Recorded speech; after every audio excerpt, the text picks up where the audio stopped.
فأعوذ بالله من الشيطان الرجيم بسم الله الرحمن الرحيم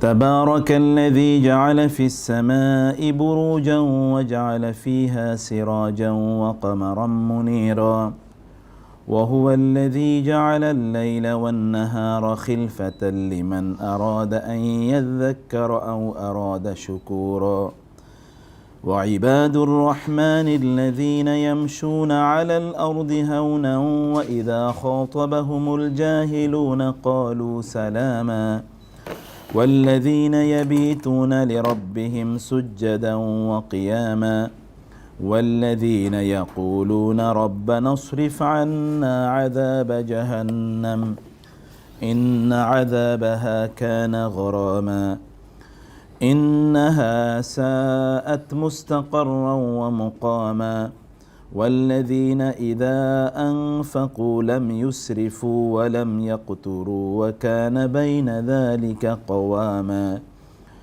والذين لا يدعون مع الله إلها آخر ولا يقتلون النفس التي حرم الله إلا بالحق ولا يزنون ومن يفعل ذلك يلقى أثاما يضاعف له العذاب يوم القيامة ويخلد فيه مهانا إلا من تاب وآمن وعمل عملا صالحا فأولئك يبدل الله سيئاتهم حسنات وكان الله غفورا رحيما ومن تاب وعمل صالحا فإنه يتوب إلى الله متابا والذين لا يشهدون الزور وإذا مروا باللغو مروا كراما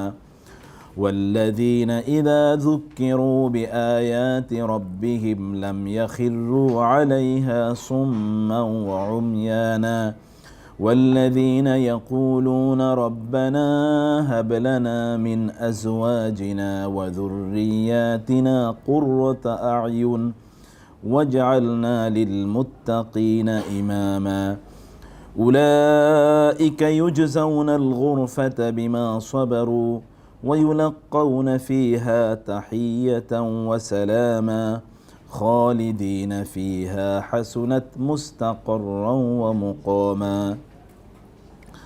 قل ما يعبأ بكم ربي لولا دعاؤكم فقد كذبتم فسوف يكون لزاما আল্লাহ সুবহানাহু ওয়া তাআলা এর শুকর আদায় করছি যিনি আমাদেরকে আজকের এই দার্সে উপস্থিত হওয়ার তৌফিক দান করেছেন। বলছি আলহামদুলিল্লাহ। রাসূলুল্লাহ সাল্লাল্লাহু আলাইহি ওয়াসাল্লামের উপর দরুদ এবং সালাম বর্ষিত হোক। আল্লাহুম্মা সাল্লি ওয়া সাল্লিম আলা নাবিয়িকা মুহাম্মদ আল্লাহুম্মা সাল্লি আলাইহি আল্লাহুম্মা বারিক আলাইহি। সূরাতুল ফুরকানের ৬১তম আয়াত থেকে শুরু করে ৭৭তম আয়াতগুলো অত্যন্ত গুরুত্বপূর্ণ আয়াত। গোটা মানব জীবনকে মুহূর্তের মধ্যে পরিবর্তন করে দিতে পারে এই আয়াতগুলো। এর উপর রিফ্লেকশনস, চিন্তা একটু যদি আমরা ভাবি। ইন্টারেস্টিংলি আয়াতগুলো শুরুই হয়েছে তাবারাকা দিয়ে, বারাকাপূর্ণ, বারাকাময়। What is the meaning of বারাকা? বারাকা মানে কি? বারাকা মানে হচ্ছে, বারাকার দুটো অর্থ আছে। এর মধ্যে ১ নম্বর অর্থ হচ্ছে কোনো জিনিসের সমৃদ্ধি, বৃদ্ধি ঘটা। আপনারা তো জানেন যে একটি ভালো কাজের বিনিময়ে আল্লাহ সুবহানাহু ওয়া তাআলা 10 গুণ দেন। মান জাআ বিল হাসানাতি ফালাহু আশরু আমসালিহা।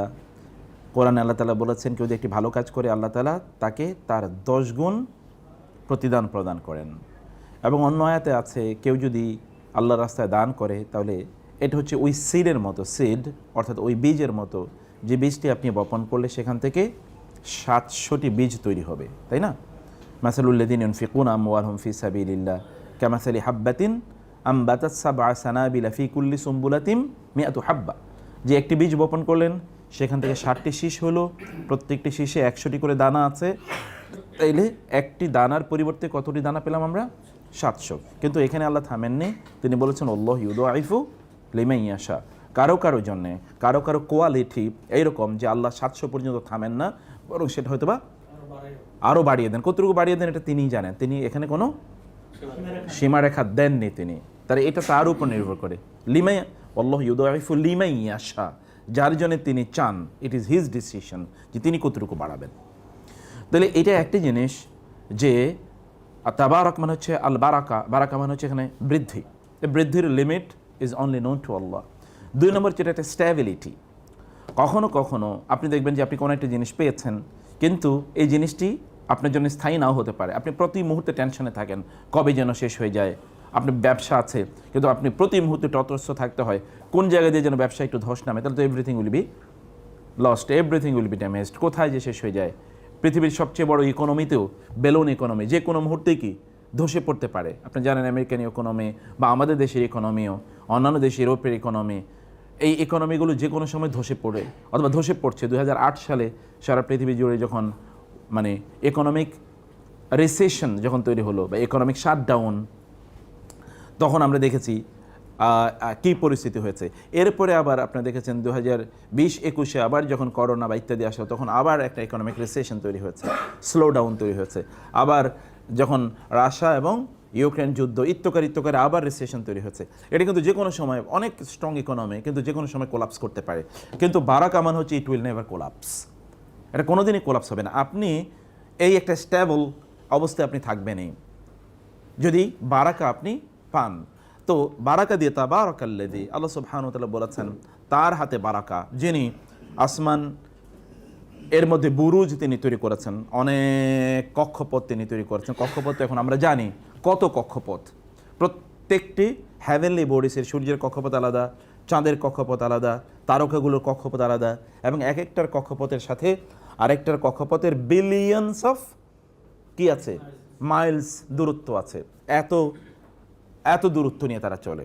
তো এরকম করেছেন। আবার সেখানে তিনি সিরাজ অর্থাৎ তিনি সূর্য তৈরি করে দিয়েছেন, সেখানে তিনি চাঁদ তৈরি করে দিয়েছেন। কেমন বারাকা দেখেন, সেই যে সূর্য যেদিন আল্লাহ সুবহানাহু ওয়া তাআলা সৃষ্টি করেছেন, সেখান থেকে আজ পর্যন্ত আর কোনো লয় নাই, কোনো ক্ষয় নাই। ব্যবহারিক তো জিনিসের কি থাকে, লয় ক্ষয় থাকে, কিন্তু সূর্যের কি ক্ষয় হয়েছে?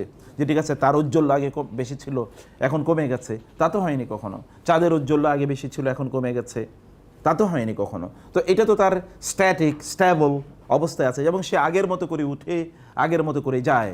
আপনি বলতে পারেন না যে গত 10,000 বছর পর্যন্ত অথবা 1000 বছর পর্যন্ত অথবা গত 200 বছর পর্যন্ত আমরাই এখানকার রাজত্ব করছি। গত 200 বছর পর্যন্ত আপনার ফ্যামিলি, আপনার পরিবার একই অবস্থায় আছে, তো আপনি বলতে পারেন না। এটা পৃথিবীর কেউ বলতে, ফেরাউনও বলতে পারেনি যে ফেরাউন সে তার পরবর্তী প্রজন্ম এই একই অবস্থায় তার মতো থাকবে। নমরুজও বলতে পারেনি, আবু জাহেলরা বা আবু লাহাবরা বলতে পারেনি, এটা বলতে পারেনি। কারো পক্ষে এটা সম্ভব না। এনি টাইম মানুষের জীবনে আপস অ্যান্ড ডাউনস, ফ্লাকচুয়েশন, এটা মানুষের জীবনে আছেই। কিন্তু এখানে আল্লাহ সুবহানাহু ওয়া তাআলা যা করে দিয়েছেন তার মধ্যে কিন্তু কোনো ইনস্টেবিলিটি নাই, সেখানে কোনো ধরনের রিসেশন নাই, সেখানে স্লো ডাউন ক্লোজ ডাউন এরকম কোনো কিছু নাই, তিনি করে দিয়েছেন। এটা হচ্ছে বারাকা। অথবা আপনার জীবন এরকম চাঁদ এবং সূর্যের মতো কক্ষপথ থাকবে, তার পথ মতোই সেটা চলবে, সেখানে কোনো ধরনের চ্যালেঞ্জের আপনি মুখে পড়বেন না, যদি আপনি পরবর্তীতে যে কথাগুলো বলা হয় সেগুলো যদি আপনি আমল করতে পারেন, সেগুলো যদি আপনার কনসিডারেশনে, রিফ্লেকশনে, আপনার যদি অ্যাক্টিভিটিসের মধ্যে, পারফরমেন্সের মধ্যে যদি আপনি নিয়ে আসতে পারেন। ওয়াহুয়াল্লাযী জাআলা আল-লাইলা ওয়ান-নাহারা খিলফাতাল লিমান আরাদা আন ইয়াযাক্কারা আও আরাদা শুকুরা। আপনার বহির্বিশ্বে তাকাতে হবে সব সময়। আপনি শুধুমাত্র বই থেকে সকল শিক্ষা গ্রহণ করতে পারবেন না, বইয়ের বাইরেও আপনার কাছে অনেক শিক্ষা আছে। Wisdom doesn't come only from the books, সবসময় বই থেকে আসে না। কোরআনও আপনাকে বারবার বলছে যে ফাসিরু ফিল আরদি, তোমরা জমিনে ঘুরো, সুম্মানজুরু, তারপরে দেখো, জমিনে তাকাও। আফালা ইয়াতাদাব্বারুন আল কোরআন, এর পাশাপাশি তিনি আবার বলেছেন ইন্না ফি খালকিস সামাওয়াতি ওয়াল আরদি ওয়া ইখতিলাফিল লাইলি ওয়ান নাহার লা আয়াতিল লিউলিল আলবাব। আল্লাহ তাআলা বলেছেন আসমান এবং জমিনের সৃষ্টি অথবা দিন এবং রাতের আগমন প্রত্যাগমন, এমনকি বাতাস যে প্রবাহিত হয়, এমনকি যে জাহাজগুলো সমুদ্রে চলে, সেগুলোর দিকে যদি তোমরা তাকাও তাহলে তোমরা সেখান থেকে শিক্ষা গ্রহণ করতে পারবে। তবে এর জন্য তোমাদের কি লাগবে? আবসর, আলবাব, অর্থাৎ তোমাদের দৃষ্টি লাগবে এবং তোমাদের লাগবে বুদ্ধি, বিবেক বুদ্ধি। যদি বিবেক, if you have understanding, capability, intellectual maturity যদি তোমাদের থাকে, তাইলে তোমরা এখান থেকে শিক্ষা গ্রহণ করতে পারবে। তো আমরা এটা নিয়ে ভাবার, কখনো চাঁদের দিকে তাকিয়ে আপনার ভাবা দরকার। যেমনইভাবে আপনাদের পিতা ইব্রাহিম আলাইহিস সালাম তিনি চাঁদের দিকে তাকিয়ে, সূর্যের দিকে তাকিয়ে, তারকার দিকে তাকিয়ে তিনি বলেছিলেন না, হাদা রব্বি, these are my god, these are my lord, এটাই আমার লর্ড, এটাই আমার গড, এটাই আমার প্রভু। কিন্তু সর্বশেষ যখন দেখলেন এগুলো তো কোনোটাই স্টেবিলিটি নাই, এগুলো সবই কিছু আনস্টেবল, তখন তিনি বলেছেন, অথবা এগুলো ডিসঅ্যাপিয়ার করে কোনো একটা সময়, এগুলো ঠিকমতো থাকে না, অদৃশ্য হয়ে যায়, তাহলে এগুলো তো আমার রব হতে পারে না। এটা হলো ভূমিকা। এই যে কথাগুলো আল্লাহ তাআলা বলবেন, সে কথাগুলো ভূমিকা। আপনাদেরকেও এভাবে ভাবার কথা, চিন্তা করার কথা আল্লাহ তাআলা বলছে যে একটু আপনি চিন্তা করেন, তাইলে আমরা যেই কথা পরে বলছে সেখানে আমরা সত্যি অর্থে চিন্তার জন্য ঢুকতে পারবো। আল্লাহ তাআলা বললেন, ওয়া ইবাদুর রহমানিল্লাযীনা ইয়ামশুনা আলাল আরদি হাওনা। This very interesting and important. ওয়া ইবাদুর রহমান, কার বান্দারা? রহমানের বান্দারা। আচ্ছা, আল্লাহ সুবহানাহু ওয়া তাআলা কেন বলেন ওয়া ইবাদুল্লাহ, আল্লাহর বান্দারা? অন্য জায়গায় আছে ইবাদুল্লাহ ইউফাজ্জিরুনাহা তাফজিরা। তো ইবাদুল্লাহ না বলে তিনি ইবাদুর রহমান কেন তিনি বললেন? এবং ইবাদুর রহমান গ্রামাটিক্যাল জারগান এখানে আছে, আমি গ্রামাটিক্যাল ইস্যুতে যাচ্ছি না, ব্যাকরণগত ইস্যু।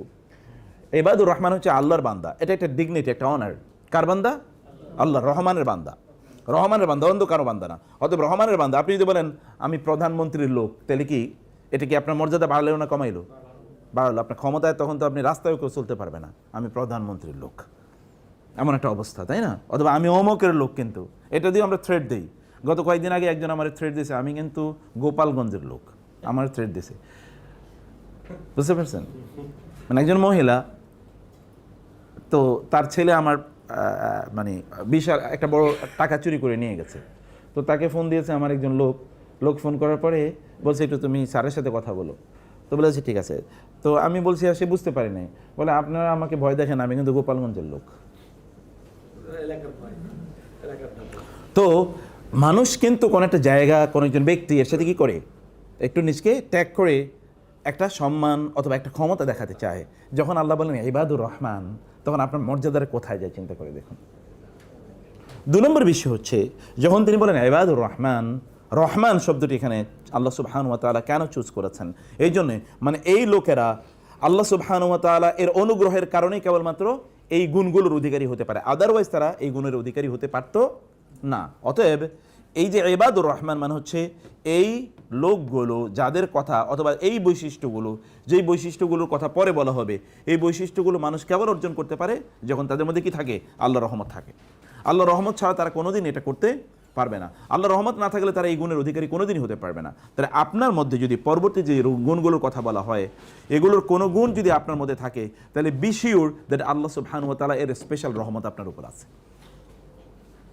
নাহলে আপনি গুণের অধিকারী হতে পারতেন না। 3 নম্বর হচ্ছে, যদি কেউ এইরকম কোন একটা গুণের অধিকারী হতে পারে, তাহলে নিশ্চিতভাবে সে আল্লাহ সুবহানাহু ওয়া তাআলার রহমত পাবে। আল্লাহর রহমত সে পাবে। মনে রাখবেন, আপনি অনেক কিছুর মালিক হওয়া মানে আল্লাহর রহমত পাওয়া না। অনেক কিছুর মালিক হওয়াই মানে আল্লাহর রহমত না।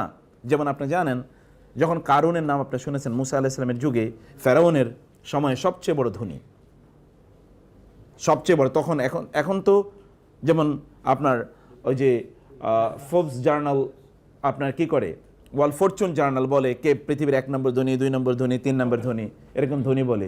তখন ওই রকম হয়তো বা ফোর্বস জার্নাল বা এরকম কোনো ফরচুন জার্নাল বা এরকম কোনো কিছু ছিল না যেগুলো বলবে ডিক্লারেশন, কিন্তু আল্লাহ ডিক্লেয়ার দিচ্ছেন। আল্লাহ বলছেন যে কারুন এত প্রপার্টি দেওয়া হয়েছে যে এগুলো সব বহন করার জন্য বিশাল বহর লাগতো, তার চাবি বহন করার জন্য। তাহলে কি পরিমাণ সম্পদের অধিকারী ছিল? তার দিকে লোকেরা তাকিয়ে বলতো, হায়, কারুনের মতো যদি আমাদের সম্পদ থাকতো। কিন্তু যখন কারুনের সম্পদ আল্লাহ তাআলা ধসিয়ে দিলেন, তখন মানুষ বলল আলহামদুলিল্লাহ, কারুনের মতো আমাদের অবস্থা হয় নাই, মানে কারুনের মতো এরকম আমাদের ছিল না। আপনি কখনো কখনো কোনো জিনিস দেখে আপনার মনে হয়, ওহ, এরকম যদি আমার একটা থাকতো, কিন্তু পরবর্তীতে আপনি বলেন আল্লাহ বাঁচাইছে আমার, ওটা আমার ছিল না। কারণ ওটা কেউ আপনি হয়তো কোনো এক সময় মনে করেছেন ওটা কি আপনার মর্যাদার কারণ, কিন্তু আসলে ওটা মর্যাদার কারণ, ওটা আপনার ধ্বংসের কারণ ছিল, ধ্বংসের কারণ ছিল। আপনি বা আমি হয়তো বুঝিনি, বুঝলে আগ থেকেই ওই থেকে আমি দূরে থাকতাম। আল্লাহ সুবহানাহু ওয়া তাআলা যাদের উপর রহমত করেন তাদেরকে কেবলমাত্র এই গুণগুলো দেন, অথবা যাদেরকে এই গুণগুলো দেবেন বা যাদের মধ্যে এই গুণগুলো আছে, আল্লাহ তাআলা তাদের উপর স্পেশাল রহমত বর্ষণ করবেন, স্পেশাল রহমত বর্ষণ করবেন। এটা একটা রহমত পাওয়ার একটি মাধ্যম। সেটা কি? আল্লাযিনা ইয়ামশুনা আলাল আরদি হাওনা, 1 নম্বর, ভালো করে এটা মনে রাখতে হবে, বুঝতে হবে। আল্লাযিনা ইয়ামশুনা আলাল আরদি হাওনা, যারা ইয়ামশুনা তারা চলে, আলাল আরদি জমিনের উপরে, হাওনান অত্যন্ত নম্রভাবে যারা জমিনে চলে। আচ্ছা, ইবাদুর রহমান আল্লাহর বান্দা বললে আপনার মাথায় এবং আমার মাথায় সর্বপ্রথম আসতো যাদের ঈমান আকীদা ঠিক আছে, এটা বলতাম না আমরা 1 নম্বর। অথবা বলতাম কি যারা সবচেয়ে বেশি কি নামাজ আদায় করে, যারা আল্লাহওয়ালা, যাদের দাড়িগুলো অনেক লম্বা, যারা টুপি পরে পাঞ্জাবি পরে সবসময় থাকে। আপনি যারা কোরআন হেফজ করেছে, হাদিস হেফজ করেছে, অনেক বড় আল্লামা, অনেক বড় আল্লাহর ওলি, দিন রাত কেবল নামাজ পড়ে জিকির করে, আপনার মাথায় এরকম আসার কথা। কিন্তু আল্লাহ সুবহানাহু ওয়া তাআলা 1 নম্বর কি বললেন? জমিনে যারা কি নম্রভাবে আচরণ করে। 1 নম্বরের কথা দেখেন, যারা চলে, ইয়ামশুনা তারা চলে, অর্থাৎ চলাফেরার ইস্যু এটা। তারা যখন ঘরের মধ্যে বন্দী হয়ে থাকে কি আল্লাহ সুবহানাহু ওয়া তাআলার ইবাদুর রহমান হওয়ার বৈশিষ্ট্য না, তার মানে তাকে চলতে হয়, এখানে যেতে হবে, ওখানে যেতে হবে, কাজ তাকে করতে হবে। 2 নম্বর বিষয় হচ্ছে আলাল আরদি, মানে সর্বত্র সে চলে, কেবলমাত্র মসজিদে যায় আর ঘরে আসে এরকম না, অথবা কেবল মাদ্রাসায় গেছে এরপরে ঘরে ফিরে এসছে এরকম না, আলাল আরদি এভরিহোয়ার। এবং তার মানে হচ্ছে সবার সাথে তার যখন আচরণ হয়, এমনকি তার কলিগদের সাথে তার আচরণ, অথবা তার অধীনস্থদের সাথে তার আচরণ, তার সুপিরিয়রদের সাথে তার আচরণ, সাধারণ মানুষের সাথে তার আচরণ, পিতামাতার সাথে তার আচরণ, সন্তানদের সাথে তার আচরণ, বন্ধু বান্ধবদের সাথে তার আচরণ, পরিচিতদের সাথে আচরণ, অপরিচিতদের সাথে আচরণ, মুসলিমের সাথে আচরণ, অমুসলিমদের সাথে আচরণ, ছোটদের সাথে আচরণ, বড়দের সাথে আচরণ, নারীর সাথে আচরণ, পুরুষের সাথে আচরণ। এমনকি সমাজে যারা সবচেয়ে বেশি সামাজিকভাবে আমাদের দৃষ্টিতে পেরিমিটারে যে সকল লোকগুলো খুবই নিম্ন মানের জীবন যাপন করে, তাদের সাথেও তাদের আচরণ কি হাওনা, ভদ্রতার সাথে আচরণ করে। রিক্সাওয়ালার সাথে রেগে মেগে তারপরে এমন থাপ্পড় দেব তোকে, অথবা রিক্সাওয়ালা ডাকে এইদিকে আসতো, কারণ ও রিক্সা ড্রাইভার, আপনি তাকে কি সম্মান দিয়ে কথা বলবেন নাকি? তাই না? আপনি রিক্সাওয়ালাকে কোনোদিন সালাম দেবেন না, ও আমাকে সালাম দেবে, মেয়ে সালাম দেওয়াটা শিখলা না। ড্রাইভারকে কোনোদিন আপনি সালাম দেন না, কারণ ও আপনাকে সালাম দেবে। আপনার অধীনস্থ, আপনার যিনি স্টাফ আছেন, তাকে কোনোদিন আপনি ঢুকে সালাম দেন না, কারণ ও সালাম দেয় না, এর কারণে আপনি আজকে সারাদিন তার উপরে রেগে আছেন, কেন আজকে আমাকে সালাম দিল না, অথবা আপনাকে দেখে কেন দাঁড়িয়ে গেল না, আপনাকে কেন চাটা দিতে দেরি করলো, আপনাকে ডাকলেন সে এখনও কেন আসলে, তোমাকে ডেকেছি তুমি এতক্ষণ পরে কেন আসলে, চিৎকার চেঁচামেচি করা শুরু করে দিলেন। আপনার মানে ইয়ামশুনা আলাল আরদি হাওনা এটি কখনো হয়নি। আপনি জমিনে চলা এর ক্ষেত্রে অত্যন্ত মানে হাউন, what is the meaning of হাউন? হাইয়ানান লাইয়ানান, মানে এমন কোমলভাবে আপনি আচরণ করছেন যেন মোমের মতো করে আপনি গলে গেছেন। রাসূলুল্লাহ সাল্লাল্লাহু আলাইহি ওয়াসাল্লামের কাছে একজন মহিলা আসলেন এবং তিনি হি ওয়াজ শিভারিং, এরকম কাঁপতেছিলেন, রাসূলের কাছে এসেছেন। হাওয়ান আলাইক, হাওয়ান আলাইক, এরকম হচ্ছে কেন, এরকম কাঁপতেছে কেন? আমি তো ওই যে এমন একজন মা আমাকে জন্ম দিয়েছেন যিনি এরকম এরকম ছিলেন, সাধারণ একজন মায়ের সন্তান আমি, এবং আমিও ভেড়া চড়াতাম আরবের সেই ইয়েতে মরুভূমিতে, আমিও ভেড়া চড়াতাম আমার ছোটোবেলায়। এবং শুধু তাই না, আমিও কিন্তু এমন মা আমাকে জন্ম দিয়েছে যে মা কাদিদ খেত, কাদিদ মানে সাধারণ, মানে যদি আমরা বলি যে মানে এখন ওই যে কোনো এক সময় ছোটোবেলায় বলতো না যে আপনার রুটি খেয়ে বড় হয়েছি, আরে ডাল রুটি ইত্যাদি খেয়ে তো আমিও বড় হয়েছি, ভাত মাছ খেয়েও আমি বড় হয়েছি, ওইরকম কোনো কিছু না, ডাল ভাত খেয়ে বড় হয়েছে। এমনকি আমি কিন্তু এরকম সাধারণ ফ্যামিলির সন্তান, তুমি এরকম ভয় পাচ্ছ কেন? কারণ কোনো এক সময় সম্রাটদের কাছে গেলে লোকেরা ভয় পাইতো, কেঁপে কথা বলতে পারতো না, মনে করছে যে এরকম কিছু না। আমি তো এমন একজন মায়ের সন্তান, আমি তো এমন করেছি, আমি কিন্তু ওই যে মরুভূমিতে আমি উট চারিয়েছি, অথবা আমি ভেড়া চারণ করেছি, অথবা ভয় পাওয়ার কোনো কারণ। হাউমিন আলাইক, হাউমিন আলাইকা, হাউনান মানে হচ্ছে আপনার আচরণে, আপনার কথাবার্তা, এমনকি আপনার দৃষ্টিতে, আপনি যখন কারোর দিকে তাকাচ্ছেন তখনও আপনার ধরেন কেউ একজন এসে এমনভাবে তাকাইছেন মনে যেন খেয়ে ফেলবেন ওকে, মানে তাকানোর মধ্যে একটা কি আছে, এক ধরনের অহংকার আছে তাকানোর দিকে, এভাবে তাকান, মানে সোজা হয়ে কোনোদিন তাকাবেন না। এবং যখন আপনি কারোর সাথে কথা বলছেন তখন আপনার কথার মধ্যেই, মানে টোনের মধ্যেই কেমন যেন, আপনি চিৎকার ছাড়া নিজে অধীনস্থদের সাথে কথা বলেন না, মনে করছেন যেন চিৎকার করার মধ্যে কি আছে, শক্তি আছে। একদম লোক দেখবেন, অথবা আরেকটা আছে আভিজাত্য, এখনকার কালচারে গালিগালাজ করা মানে হচ্ছে ও কি নেতা, যদি কোথাও গালি শোনে তাহলে বুঝবেন ও নেতৃস্থানীয় কেউ, কারণ নেতা হতে হলে গালিগালাজ শেখা লাগে, অথবা নেতা হলে চিৎকার চেঁচামেচি করতে হবে, তার মধ্যে কোনো কি নাই, হাউন, এটা তার মধ্যে নাই। তিনি যখন জমিনে চলেন, যখন দেখবেন নতুন কেউ হঠাৎ করে একটু টাকা পয়সার মালিক হয়েছে, তখন দেখবেন তিনি এমন জামা কাপড় পরে তিনি চলেন, অথবা এমন গাড়ি, নতুন গাড়ি নিয়ে চলেন, এবং ওই গাড়ির কাছে কেউ আসতেও পারে না। এই গাড়ির কাছে আসলে কেন, তার ড্রাইভার হয়তো মানুষের পিটানো শুরু করে, কেন তুমি গাড়ির কাছে আসলা, গাড়িতে একটু দাগ পড়ে যাবে। আবার যদি এমন হয় যে নতুন গাড়ি তিনি কিনেছেন, টাকা পয়সার মালিক হয়েছেন, তাহলে অহংকার দেখানোর জন্য প্রতি মুহূর্তে তিনি একটু সামান্য হেঁটে যাওয়ার রাস্তা যাবেন, তারপরে তিনি গাড়ি ছাড়া যাবেন না। যেমন দেখবেন পোলাপাইন যখন তারা নতুন হুন্ডা কিনে আমাদের দেশে, তখন দেখবেন যে কি বু বু করে এখানে সাইলেন্সার পাইপ লাগিয়া এটা আপনাকে জানান দিল যে আমি নতুন কিনেছি। এটা হাউন, এটা শুধুমাত্র একটা জিনিসের সাথে সম্পৃক্ত না, এটা কখনো কখনো আপনার বডি ল্যাঙ্গুয়েজের সাথে সম্পৃক্ত, কখনো সালামের সাথে সম্পৃক্ত। আপনি যখন কাউকে সালাম আলাইকুম জোরে করে আপনি সালাম দিলেন। এখন আমাদের দেশে তো সালাম আলাইকুম এটা হলো আভিজাত্যের, আসসালামু আলাইকুম এগুলো বলে কারা, অভদ্ররা। আর যারা একটু পড়াশোনা করছে, স্মার্ট, সালাম আলাইকুম একটু বাঁকা করে, জিহ্বাকে বাঁকা করে, একটু মুখের ঠোঁটের বাঁকা করে, তারপরে এটা হলো আভিজাত্য। আবার একটু, তাই না,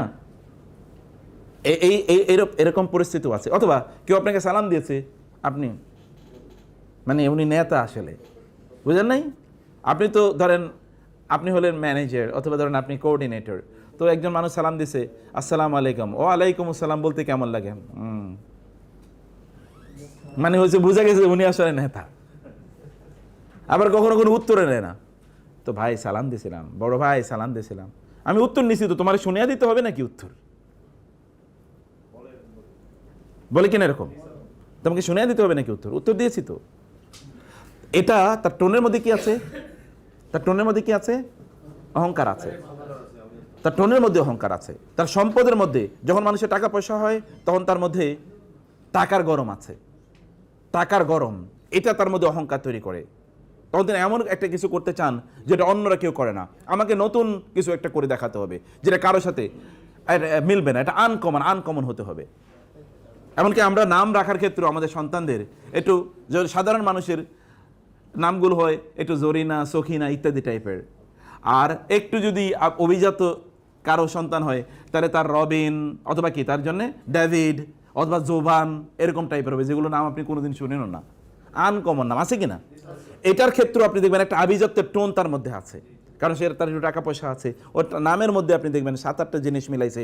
শুধু কি তাই, একটু টাকা পয়সা আছে, এখন তিনি সকল লোকদেরকে ডাইকা খাওয়ায় তারপরে নাম রাখবে চৌধুরী অথবা খান, কারণ এর আগে তার যেই বংশ পরিচয় ছিল এটা এখন আর থাকলে চলে না, এখন তাকে একটু আপডেটেড তাকে যেতে হবে, একটু আপডেটেড ভার্সনে তাকে যেতে হবে। এখন তার টাকা পয়সা হয়েছে, এই সকল লোকদের সাথে চলে না, এখন তার টাকা পয়সা, এখন তাকে গুলশান বনানীতে থাকা লাগে, এখন কি আর তিনি মোহাম্মদপুরে অথবা মিরপুরে থাকা এখন আর তার চলে।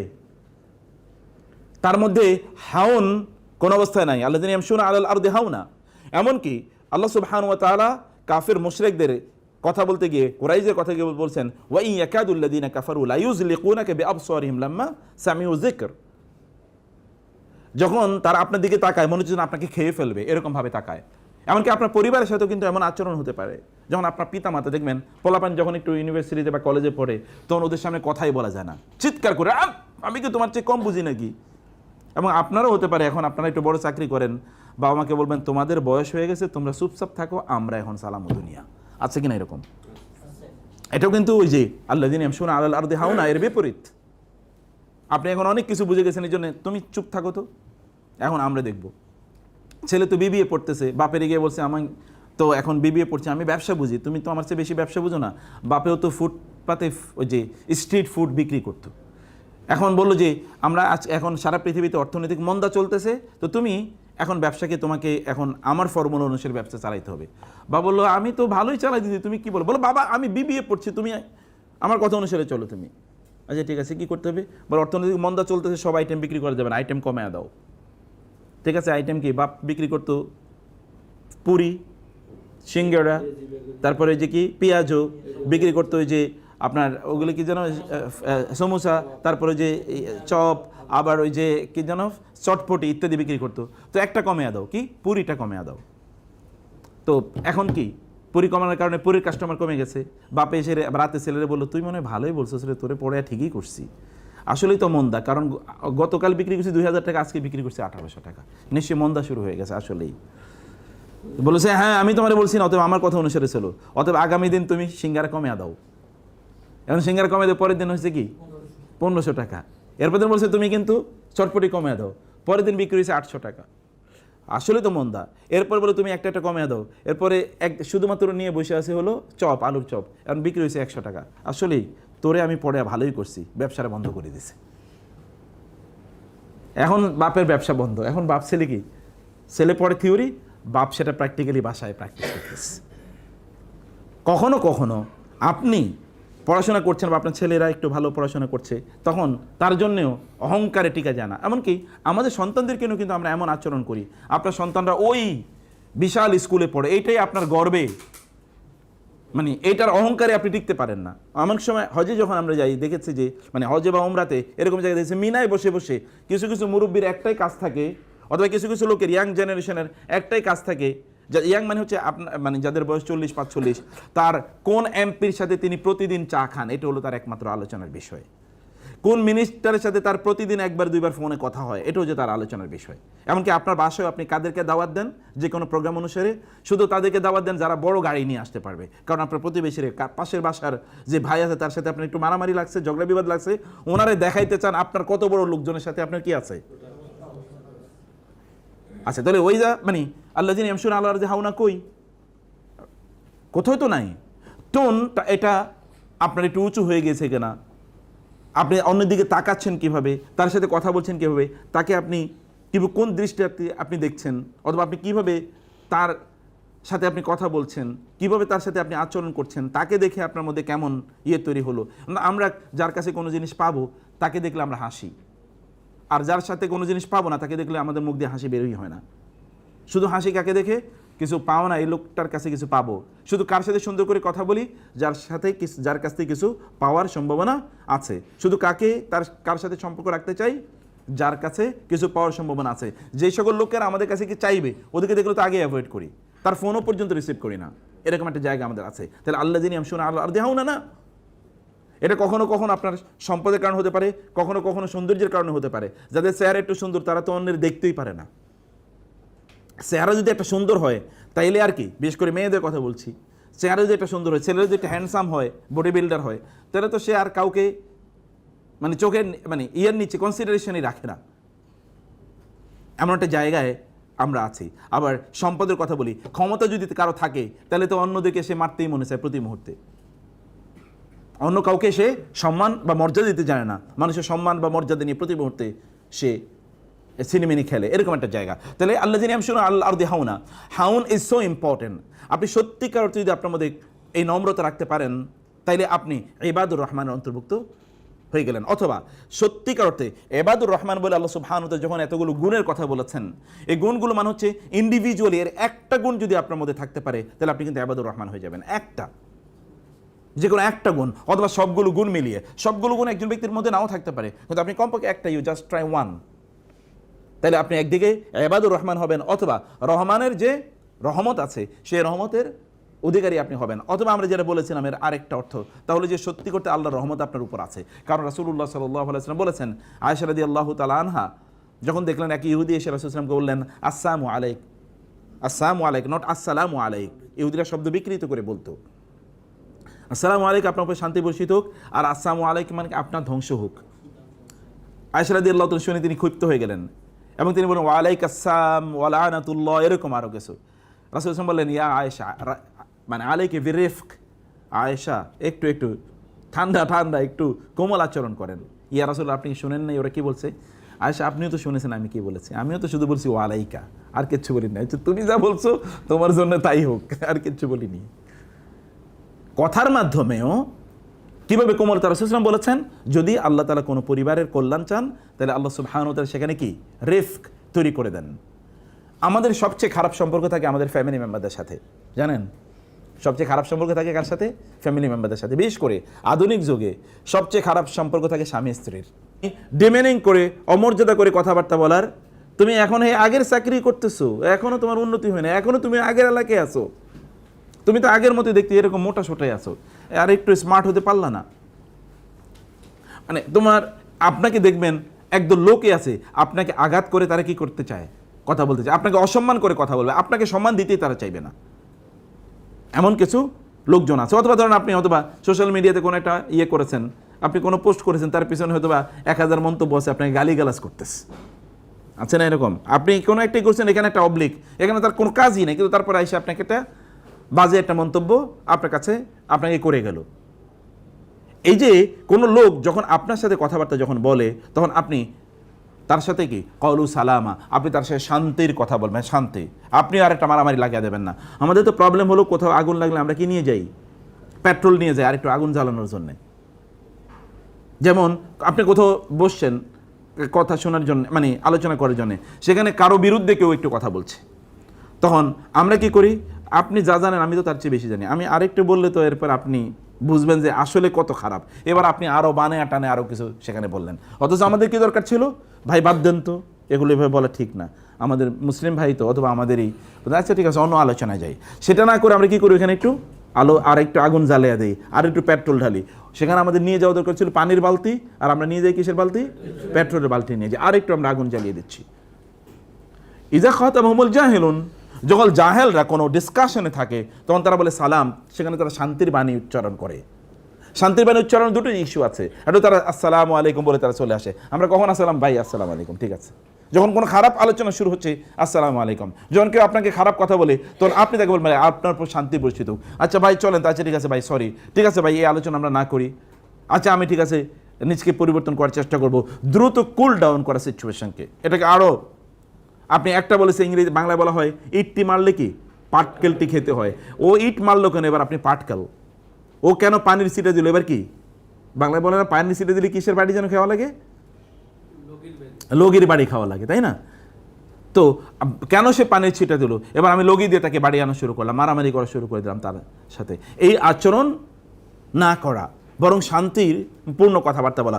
এর মানে হচ্ছে আপনি হয় সেখান থেকে দ্রুত প্রস্থান করবেন, আপনি সেখানে থাকবেন না, কারণ already the place is infested by শয়তান। শয়তানের কাজ হচ্ছে কি, কোনো একটা জায়গায় উত্তেজনা লাগিয়ে দেয়া। শয়তান তো মূলত কি করে, একটু গুড় লাগিয়ে দেয়, আর বাকিটা তো আমরাই করি। অর্থাৎ শয়তান ওখানে একটু উত্তেজনা তৈরি করে দিচ্ছে, বাকিটা আমরা করে ফেলি। উত্তেজনার কোনো জায়গা তৈরি হলে সেখান থেকে সালাম, শান্তির বাণী সেখানে বলা, হয় আসসালামু আলাইকুম বলা, ভাই শান্তি বর্ষিত হোক, অথবা কি সেখান থেকে দ্রুত প্রস্থান করা। এটা কোনো ব্যক্তি যদি আপনাকে বলে, এমনকি আপনি যখন কোথাও কথা বলবেন, তখন কথা বলার মধ্যে কি থাকতে হবে? সালাম, শান্তির বাণী থাকতে হবে। অশান্তির বাণী সেখানে থাকা যাবে না। মারামারি লাগিয়ে দিলেন, কথা বলি উত্তেজনা তৈরি করে দিলেন, এরপরে লোকেরা একদল আরেক দলের সাথে মারামারি করা শুরু করে দিল। এখনও দেখবেন এমনকি ধর্মীয় দিনই ইস্যুতেও কোথাও গিয়ে এমন আলোচনা করা শুরু করে দিল, এরপরে ওখানে মারামারি লেগে গেছে। তো আপনাকে তো ওখানে মারামারি লাগানোর জন্য নেওয়া হয়নি, আপনাকে নেওয়া হচ্ছে রিফরমেশনের জন্য, প্রশান্তি তৈরি করার জন্যে। এই জায়গাগুলো আমাদেরকে ইবাদুর রহমান হতে হলে আমাদেরকে এই কাজগুলো করা লাগবে। ওয়া ইবাদুর রহমান আল্লাযীনা ইয়ামশুনা আলাল আরদি হাওনা ওয়া ইযা খাতাবাহুমুল জাহিলুনা ক্বালু সালামা ওয়াল্লাযীনা ইয়াবিতুনা, এটা 1 নাম্বার, এটা কিন্তু 1 নাম্বার। তাহলে এইটা যদি অর্জন করতে পারি, তাহলে আমাদের কি হবে? আল্লাহর রহমত আমরা পাচ্ছি, অথবা রহমানের বান্দারা আমরা হতে পারছি। আর রহমানের বান্দা হওয়া মানে কিন্তু আমরা স্পেশাল ক্যাটাগরি অফ পিপল, এটা কিন্তু অন্যান্য সাধারণ মানুষের মধ্যে মতো না। এবং আমরা বলেছি এটাকে আল্লাহ সুবহানাহু ওয়া তাআলা 1 নম্বর কেন দিয়েছেন? কারণ যুগ যুগ ধরে এটাই সবচেয়ে বড় প্রবলেম। একটু টাকা হইলেই তার সকল পৃথিবীব্যাপী যত অপরাধ তৈরি করে কি সাধারণ মানুষেরা? অপরাধ তৈরি করার জন্য যত অপরাধ, সকল অপরাধ তৈরি করার জন্য অর্থ লাগে। অর্থ দেয় কারা? অর্থশালীরা, বিত্তশালীরা। এবং এটাকে প্যাট্রোনাইজ করে কারা? সম্পদশালীরা। আর অপরাধগুলোতে এগিয়ে থাকে কারা? দেখবেন শারীরিকভাবে যারা সুন্দর, ইমপ্রেসিভ, এরা। আপনি গোটা পৃথিবী জুড়ে সাদা মানুষদের অত্যাচারে গোটা পৃথিবী কি? গোটা পৃথিবী অতিষ্ঠ সাদাদের অত্যাচারে। সাদা মানে কি? White people. দেখেন না, যত অনাচার, অত্যাচার অথবা যত অবিচার আছে সবই হোয়াইট লোকেরা করে গোটা পৃথিবী জুড়ে। এবং এটাকে বলা হোয়াইট ম্যানস বার্ডেন। আর যারা মনে করে গোটা পৃথিবীর সভ্য বানানো আমাদের দায়িত্ব। এই এখন যে দেখেন আমাদের এলজিবিটিকিউআই যেটাকে আপনারা দেখছেন, অথবা ওই যে রূপান্তর, নাটক ফাটক ইত্যাদি যা কিছু দেখছেন, ছেলে মেয়ে হয়ে যাচ্ছে, মেয়ে ছেলে হয়ে যাচ্ছে, মনে মনে প্রধানমন্ত্রী। সে মনে মনে করছে আমি কি মেয়ে, মনে করছে আমি ছেলে। এবং এটা কোত্থেকে আসলো? এই আমদানি কোত্থেকে এসছে? সব আমদানি পৃথিবীর। আপনি যদি সেকুলারিজম বলেন, আপনি যদি ক্যাপিটালিজম বলেন, আপনি যদি সমাজতন্ত্র বলেন, আপনি যদি ডারউইনের থিওরি বলেন, যত কিছু আপনি দেখবেন সব কিছু হোয়াইট ম্যানরা তৈরি করছে। অতএব হয় শারীরিক সৌন্দর্য, অথবা কি অর্থনৈতিক ক্ষমতা, অথবা কি আপনার যদি আমরা বলি, অথবা পাওয়ার, প্রশাসনিক পাওয়ার, অথবা ধরুন আপনি যে মানে যদি মিলিটারি পাওয়ারের কথা বলছি, প্রশাসনিক পাওয়ার, আপনার এই শারীরিক ক্ষমতা, এগুলো যাই কিছু হোক না কেন, এগুলো মানুষের ধ্বংসের কারণ। তাহলে এগুলো থেকে বাঁচাইতে কি পারে কি, এগুলো সম্পদে রূপান্তরিত। আপনার বাংলা ভাষায় বলি, যদি অর্থাৎ মানে দা বডি অথবা অস্ত্র যদি ডাকাতের হাতে থাকে তাহলে মানুষ মারবে, আর যদি আইন প্রয়োগকারী সংস্থার সাথে থাকে তাহলে কি মানুষকে তারা বাঁচাবে। একটা হচ্ছে মানুষকে মারে, আর একটাকে বাঁচায়, একই জিনিস। অতএব আপনার হাতে, এই জন্যে আমরা যে কথা বলি তা হলো যে যদি দিনদার ভালো মানুষের কাছে যদি সম্পদ থাকে তাহলে এটা আবু বকরের মতো সম্পদের কাজে লাগবে। কার মতো কাজে লাগবে? আবু বকরের। আর বিল গেটসদের কাছে যদি টাকা থাকে তাহলে আপন বউরে তালাক দিয়া তারপরে কি গার্লফ্রেন্ডের নিয়ে এসে প্রোগ্রামে আসবে। আপনারা দেখেছেন না কিছুদিন আগে ইন্ডিয়ান এক ধনকুবেরের এখানে বিয়েতে এসে তার গার্লফ্রেন্ডের নিয়ে এসে, এবং ওইটা নিয়ে সারা পৃথিবীতে দেখাচ্ছে আমি আমার গার্লফ্রেন্ডের নিয়ে এসেছি। হয়তো কয়েকদিন আগে বউরে তালাক দিছে, এবং লোক কিন্তু বৃদ্ধ, কয়দিন আর বাঁচবে কে জানে। তাহলে অশ্লীলতা তারা ছড়িয়ে দিচ্ছে তাদের অর্থের মাধ্যমে, অশ্লীলতা ছড়িয়ে দিচ্ছে। আর দিনদার ভালো মানুষের কাছে যদি এগুলো থাকে, যেমন সুলাইমান ইসলামের ক্ষমতা ছিল, সেটা দিয়ে তিনি কি করেছেন, দিনকে প্রতিষ্ঠা করেছেন। ওই যে সাবার রানী বিলকিস, যেটা আমরা জানি, বিলকিসকে তিনি আরেক রানী, আরেকটা দেশের রাজত্বের অধিকারী, তাকে তিনি দিনের মধ্যে নিয়ে আসছেন, দিনের পথে নিয়ে আসছেন। ভালো সম্পদ যদি থাকে, জুলকারনাইনের কি ছিল, তার ক্ষমতা ছিল, তার ক্ষমতাকে তিনি কি করেছেন দেখেন, ওই যে ইয়াজুজ এবং মাজুজের ওইখান থেকে যেন বের না হতে পারে, ওইখানে দেয়াল তৈরি করে দিয়েছেন, এবং কিয়ামতের আগ পর্যন্ত দেয়াল ভাঙতে পারবে না। কেবল ঈসা আলাইহিস সালামের আগমনের আগেই ইয়াজুজ মাজুজ সেই দেয়াল ভাঙতে পারবে। তাহলে ভালো মানুষের অর্থ অথবা তাদের ক্ষমতা বা তাদের সম্পদ অথবা তাদের সম্মান, তাদের বিউটি, এগুলো কি কাজে লাগে আর অন্যদের কি কাজে লাগে দেখেন। এবং তারপরে আল্লাহ সুবহানাহু ওয়া তাআলা বললেন, ওয়াল্লাযীনা ইয়াবিতুনা লিরাব্বিহিম সুজদান ওয়া কিয়ামা, যারা তাদের রাতটা কাটায় তাদের রবের সামনে সেজদা এবং কিসের মাধ্যমে? সুজদাও ওয়া কিয়ামা, সেজদায় এবং দাঁড়িয়ে। এরাই কিন্তু আল্লাহ সুবহানাহু ওয়া তাআলা আল্লাহর বান্দাদের এক নম্বর কোয়ালিটি বলতে গিয়ে তিনি বলেন নাই যে তারা কি করে, তারা জমিনে যখন চলে তখন সেজদার মতো করে চলে, মাথা নিচু করে চলে। তিনি বলেছেন না, এটা অন্তরের ইস্যু, তার আচরণের ইস্যু। কিন্তু এখানে আল্লাহ সুবহানাহু ওয়া তাআলা বললেন দিনের বেলা তারা ওইটা করে, কিন্তু রাতের বেলা কি করে, তারা আল্লাহ সুবহানাহু ওয়া তাআলার সামনে দাঁড়িয়ে অথবা সেজদায় তাদের রাতটা কাটায়। মনে রাখবেন, আপনার রাতটা যেভাবে কাটবে আপনি সত্যিই করতে এরকম মানুষ। আচ্ছা, রাতে আপনার ফেসবুকে কতটুকু কাটে, তাহলে বুঝবেন ফেসবুকে আপনার অ্যাডিকশন আছে, বুঝলেন কথা। রাত্রে আপনার ইউটিউবে কতটুকু কাটে, তাহলে বুঝবেন আপনি আসলে ইউটিউব ম্যান। রাত্রে টেলিভিশনে কতটুকু সময় যায়, আপনার লেট নাইট টক শো, বাংলাদেশের কালচার, তাই না? লেট নাইট টক শো, রাত্রে একটা হলে মূলত টক শো জমে উঠে, 12টাতে মূলত শুরু হয়। এটা কত ভয়াবহ জাতির জন্য বিপর্যয়ের একটা কালচার, একটা ভয়াবহ বিপর্যয়। আপনি দেখবেন ইউরোপের বা তথাকথিত ওই যে হোয়াইট ম্যানসদের কালচার কি, ওদের রাতগুলো কোথায় কাটে বলেন তো?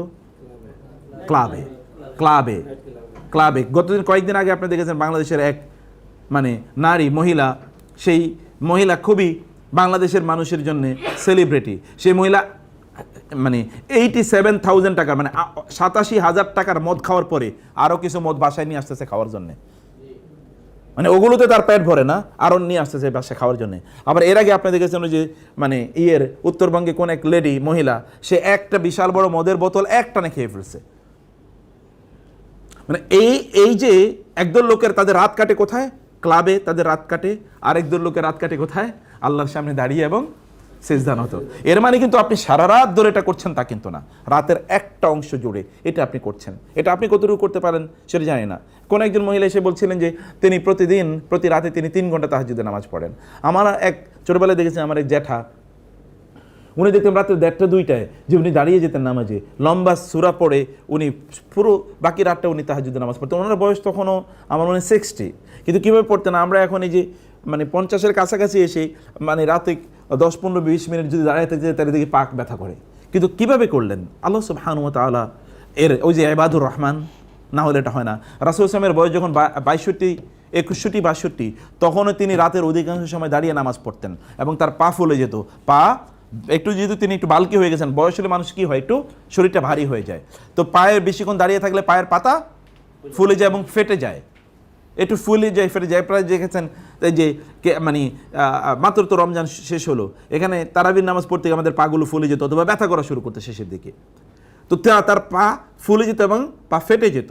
আয়েশা রাদিয়াল্লাহু তাআলা এখানে মলম লাগিয়ে দিতেন এবং কাঁদতেন, ইয়া রাসূলুল্লাহ আপনার এত ইবাদত কেন করা লাগে? আপনার তো এত ইবাদত, আপনার তো আল্লাহ তাআলা আপনার অতীতের এবং ভবিষ্যতের সব গুনাহ মাফ করে দিয়েছেন, আপনার কি এত ইবাদত করা লাগে? তিনি বললেন, আফালা আকুনু আবদান শাকুরা, আল্লাহ যেহেতু আমার গুনাহ মাফ করে দিয়েছেন এই কারণে আমি আল্লাহর কৃতজ্ঞতা আরো বেশি আদায় করতেছি, এই কারণে আমার ইবাদতের মাত্রা। তো কমাইতে তো আমি পারি না, তিনি মাফ করেছেন, এই জন্য তো আমি আরো বেশি কৃতজ্ঞ। কিছু অংশ রাতে আল্লাহর জন্য বরাদ্দ রাখেন, কতটুকু, যতটুকু রাখেন। ফজর নামাজের আধা ঘন্টা পূর্বে উঠেন না, বেশি সময় আমি বলি না যে আপনি রাতের আমরা বলি না 3-4 ঘন্টা কাটান, এবং কাটিয়েই দেখুন আল্লাহ সুবহানাহু ওয়া তাআলা সত্যিকার অর্থে মনে কি প্রশান্তি দান করেন আপনাকে।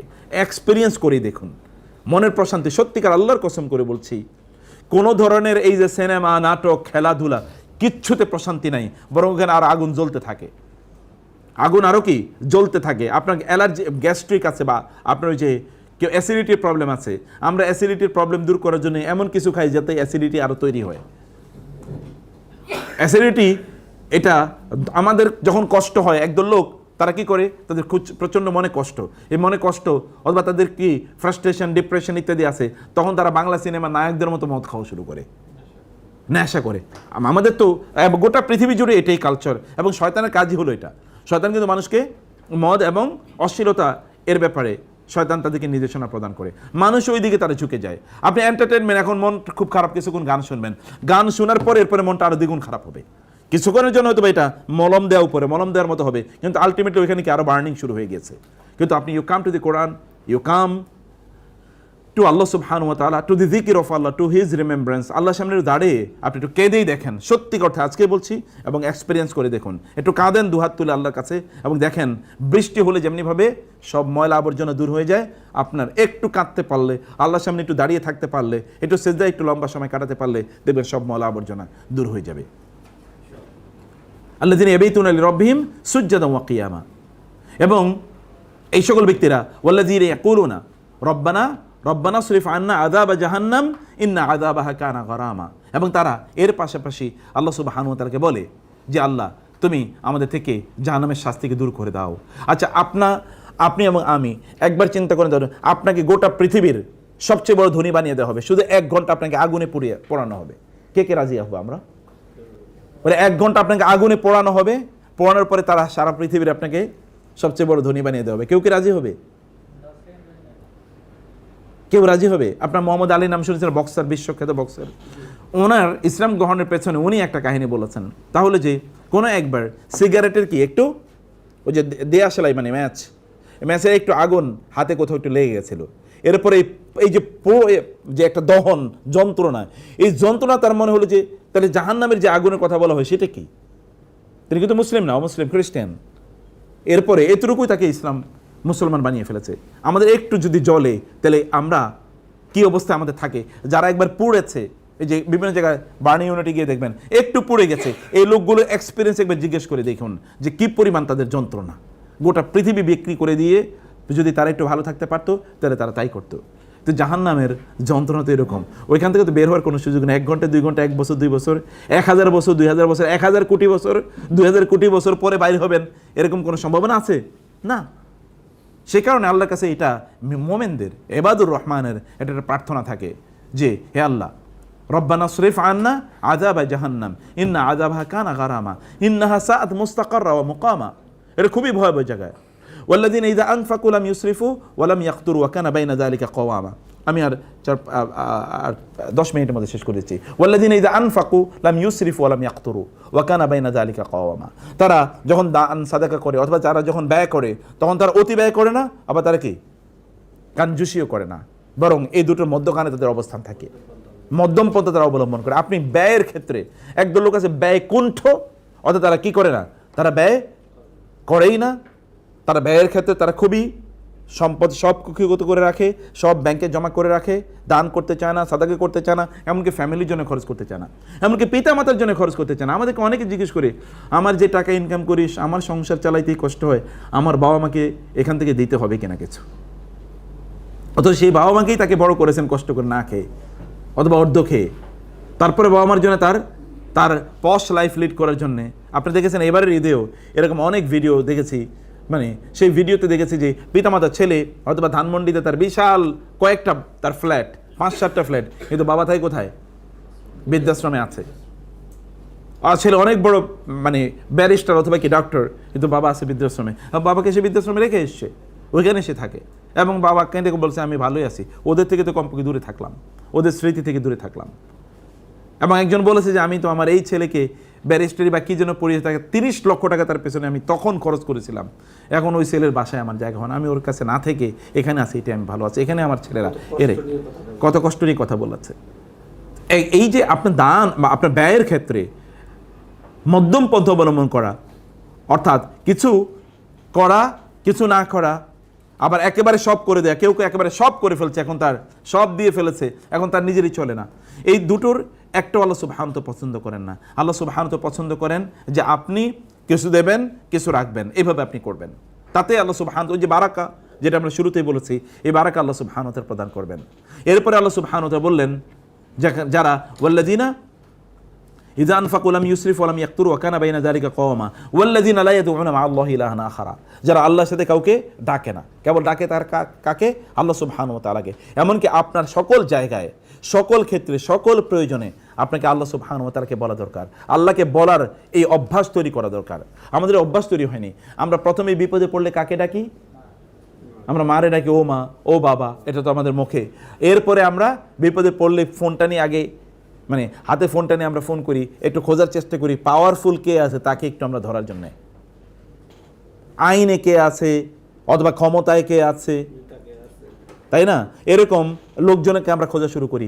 সবচেয়ে বড় ক্ষমতাবানকে, সকল ক্ষমতার উৎসকে আল্লাহ সুবহানাহু ওয়া তাআলা। আল্লাহ যদি চান মানুষের অন্তরগুলোকে ঘুরিয়ে দিতে পারেন, যে সে আল্লাহকে আমরা বলি না। রাসূল ইসলাম, সাহাবায়ে কেরাম, সালাফরা, নবীরা, তারা বিপদে পড়লে তারা সবার আগে ডাকতেন কাকে? আল্লাহ সুবহানাহু ওয়া তাআলাকে। আল্লাহকে ডেকে দেখেন, এই চরিত্র তৈরি করে দেখেন। সাহাবায়ে কেরামদের চরিত্র ছিল, তাদের জুতার ফিতা যদি ছিঁড়ে যেত তাহলে তারা কার কাছে চাইতো? জুতার ফিতা বুঝেন তো? আপনি এটা কেমনে বলবেন আল্লাহ জুতার ফিতা ছিঁড়ে গেছে, তুমি ঠিক করে দাও? আসলে এটা বলার কালচারটা কি? এটা বলার কালচার হলো জুতার ফিতা। যেমন আমার একবার কি জুতা, আমি একটা অফিসে গিয়েছি, এই জুতা এত ময়লা বালি টালিতে, ভাবলাম যে জুতা তো একটু ব্রাশ করে যাওয়া দরকার। এখন কোথায় সকাল, তখন মনে হয় 7টা না 7:30 বাজে, এত বড় তো ওই যে যারা মুন্সি তাদেরকে পাওয়া যাবে না। দোয়া করতেছিলাম, তো গিয়ে আমরা ওই অফিসে ঢুকবো আমরা 8টায় বা এরকম একটা সময়। এর মধ্যে আবার চারিদিকে একটু আবহাওয়াটাও খারাপ, একটু বৃষ্টি বৃষ্টি ভাব হবে। তো আমরা একটা জায়গায় একটু থামবো, গিয়ে দেখো ওইখানে পাশে একটা মুসি দাঁড়ায় আছে, বসে আছে। কিন্তু এরা কিন্তু আল্লাহকে বলছে আল্লাহ জুতা তো ঠিক করতে হবে। এটা প্র্যাকটিক্যাল জীবনের অভিজ্ঞতার কথা বলছি। এবং সেই ব্যক্তি খুব কম পয়সা এটা ঠিকও করে দিয়েছেন। আপনি যদি আল্লাহকে বলতে পারেন, আল্লাহ সুবহানাহু ওয়া তাআলা কোনো একজন ব্যক্তিকে আপনার জন্য তৈরি করে দেবেন, অথবা ফেরেশতাই তিনি পাঠিয়ে দেবেন, যা ওর জুতা ঠিক করে দিয়ে আসো। আল্লাহকে বলতে হবে। এই বলার চরিত্র তৈরি করা দরকার। অন্য কাউকে বলার আগে আল্লাহ সুবহানাহু ওয়া তাআলাকে বলেন, আল্লাহকে প্রায়োরিটি দেন, তাহলে আল্লাহ তাআলা আপনাকে প্রায়োরিটি দেবেন। আল্লাহকে ডাকেন, তাহলে আল্লাহ তাআলা আপনার ডাকে সাড়া দেবেন। ইযা সাআলাকা ইবাদি আন্নী ফাইন্নী কারিব উজিবু দাওয়াতাদ দাঈ ইযা দাআনি। যখনই আমাকে ডাকে, যখনই, নট যদি, যখনই, ইন এ সিচুয়েশন, এবং এটা ঘটবেই, যখনই সে আমাকে ডাকবে তখনই আমি তার ডাকে সাড়া দিই। ওয়ালা ইয়াকতুলুনা আন-নাফসাল্লাতী হারামাল্লাহু ইল্লা বিল হাক্কি ওয়ালা ইয়াজনুন। তারা মানুষকে হত্যা করে না, এবং মানুষকে তারা কি? তারা জেনা করে না।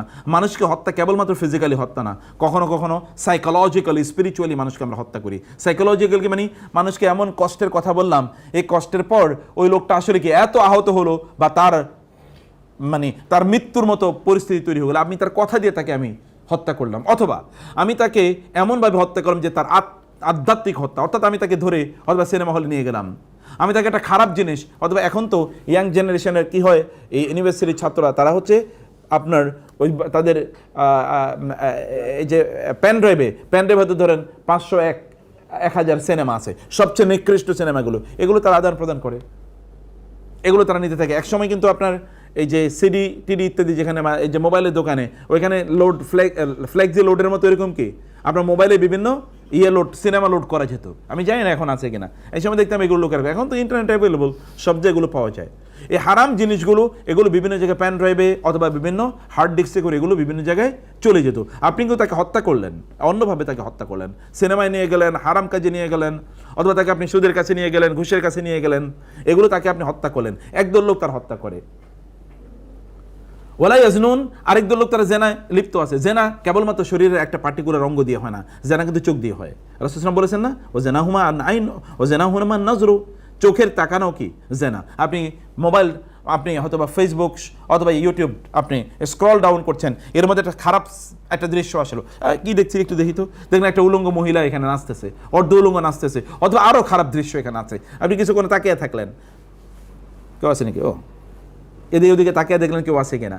বিভিন্ন জায়গায় অনেকের তার কম্পিউটারটা এরকমভাবে থাকে যেন কেউ না দেখে। কেন এরকমভাবে রেখেছে? কারণ ওইখানে বসে এমন কিছু দেখে, ওই ক্যামেরা আছে, যে ক্যামেরা কোন দিকে আছে, লোকেরা কোন দিক দিয়ে ঢুকে, একটু কর্নার করে রাখছে। এমনকি আপনার বাসায় আপনার সন্তানদেরকে যখন আপনি কম্পিউটার দেবেন, তখন পাবলিক প্লেসে তার কম্পিউটার থাকা লাগবে। আপনার ওয়াইফ যে দিক দিয়ে হাঁটাচলা করবে, এরকম জায়গায় একেবারে কর্নারে কম্পিউটার রাখা। তাদের দরজাগুলো যেন বন্ধ না থাকে কোনো অবস্থায় না। দিনের বেলা, রাতের বেলা দরজা বন্ধ থাকতে পারবে না। আমার বাচ্চাদেরকে আমি যেমন বলেছি, তোমাদের দরজা বন্ধ মানে তোমাদের রুমে সিসি ক্যামেরা থাকবে। এখন তোমরা হিসাব করো কোনটা করবা, রুমে সিসি ক্যামেরা রাখবে নাকি দরজা খোলা রাখবে? বলছে না, ঠিক আছে, দরজা খোলা থাকবে। এবং পাবলিক প্লেসে দরজা খোলা থাকবে, এখানে ঢুকার সাথে সাথে যেন দেখা যায় যে তার কম্পিউটারে কি চলতে, যদি কম্পিউটার থাকে, আর না থাকলে তো নাই। এটা করা দরকার। এইভাবে আমাদের তাদের স্পিরিচুয়ালি যেন তারা জেনার মধ্যে, মানে মনস্তাত্ত্বিকভাবে যেন তারা জেনার মধ্যে যেন তারা লিপ্ত না হয়ে যায়। এই সকল কথাগুলো বলার পর আল্লাহ সুবহানাহু সর্বশেষ আমি বলছি যে লাস্ট আর 2-3 মিনিটের মধ্যে আমি শেষ করব। সর্বশেষ আল্লাহ সুবহানাহু কি বললেন?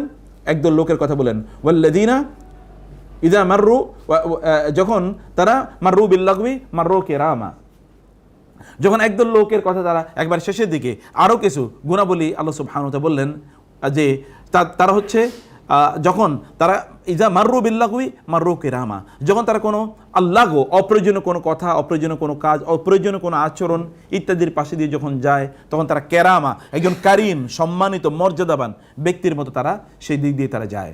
আপনি কোনো একটা জায়গায় দিয়ে যাচ্ছেন, ওখানে তবে ধরেন গান বাদ্য ইত্যাদি চলছে, আপনি ওখানে অন্য কিছু বলে, এই গান থামাও, নাহলে তোমাদেরকে মেরে ফেলবো, আপনার কিচ্ছু বলার দরকার নাই, আপনি চলে যান, আপনি চলে যান। আমরা অনেক কিছু বুজুর্গি দেখাতে গিয়ে ধরেন কোন একটা লোক হতে পারে যে তিনি কোনো একটা পাবলিক প্লেসে ধরেন 50-60 জন লোক বা 10-20 জন লোক সেখানে আছে, সেখানে আপনি কোনো একটা লোক হয়তো কোনো একটা খারাপ কাজ করছে, আপনি মেয়া তুমি এই খারাপ কাজটা কেন করলে, আপনি তাকে তার সামনে লজ্জা দিলেন। নো, এরকম কোনো কিছু দেখলে আপনি মাররু কেরামা, সম্মানিত মানুষের মতো, প্রয়োজন আপনি তাকে আলাদা করে বলেন, অথবা আপনি সেখান থেকে চলে যান, অন্য কোনো সময় অন্য কোনো অকেশনে তাকে আপনি বলবেন। কিন্তু এভাবে সকল মানুষের সামনে লজ্জা দিয়ে তাকে কথা বলার দরকার নেই। আপনি হয়তো ধরেন কোন একজন লোক, 50 জন লোক আছে, এইরকম একজনকে দাঁড়ায় বলেন, ভাই তুমি দাঁড়িয়ে রাখো না কেন, দাঁড়াও, তুমি তো মুসলমানই না।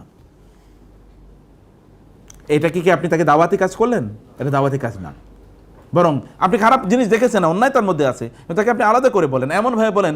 রাসূল সাল্লাল্লাহু আলাইহি ওয়াসাল্লাম যখন কোনো মানুষের দোষ দেখতেন, তখন তিনি সরাসরি বলতেন মা, তিনি বলতেন লোকজনের কি হলো, মানুষের কি হলো যে মানুষ এই কাজ করে। তিনি কিন্তু কাকে বলছেন কেউ বুঝে নেই, কিন্তু যাকে বলছেন তিনি হয়তো বুঝেছেন, আর কেউ বুঝে নেই কাকে বলা হয়েছে। রাসূলুল্লাহ সাল্লাল্লাহু আলাইহি ওয়াসাল্লাম কাউকে কখনো কথা বলার মধ্যে তিনি কাউকে কখনো হাট করতেন না। ওয়াল্লাযীনা ইযা যুক্কিরু বিআয়াতি রাব্বিহিম লাম ইয়াখিরু আলাইহা সুম্মা ওয়া উমিয়ানা, যখন তাদেরকে আল্লাহর কথা বলা হয় তখন তারা বধির এবং অন্ধের মতো আচরণ করে না। যেমন আমরা এতক্ষণ যা বলেছি, আল্লাহ সুবহানাহু ওয়া তাআলা এর কথাগুলো ব্যাখ্যা আমাদের মতো করে ব্যাখ্যা করেছি। কোরআনে যখন কোনো কথা আলোচনা হয় তখন তারা অন্ধ বধিরের মতো একটু ঘুমাইতেছে। কোনো আলোচনা শুরু যখন হয়, যেমন মসজিদে আমরা যখন যাই, খুতবা যখন শুরু হয় তখন মাত্র ঘুম আসা শুরু হয়। খুতবা যখন শেষ তখন আমার মোটামুটি একটা মোটামুটি ঘুম মোটামুটি শেষ। যখন আমরা তখনই শুধুমাত্র উঠি যখন আমরা শুনি কি যে না ওই যে লাস্টের কে যেন বলে ফাজকুরুকুম আশকুরুকুম আশকুরুলি ওয়ালা তাকফুরুন, এরা যখন বলে ও ঠিক আছে। এবং দেখবেন একদল লোক তারা কিন্তু আরবি কিচ্ছু বোঝে না, খুতবা তো আরবিতে দেয়, হ্যাঁ, যখন অতটুকু আসে তখন তারা দাঁড়ানো শুরু করে দেয়। হ্যাঁ ঠিক আছে, মানে তাইলে অতটুকু মুখস্থ রাখছে। এবং ওই সময়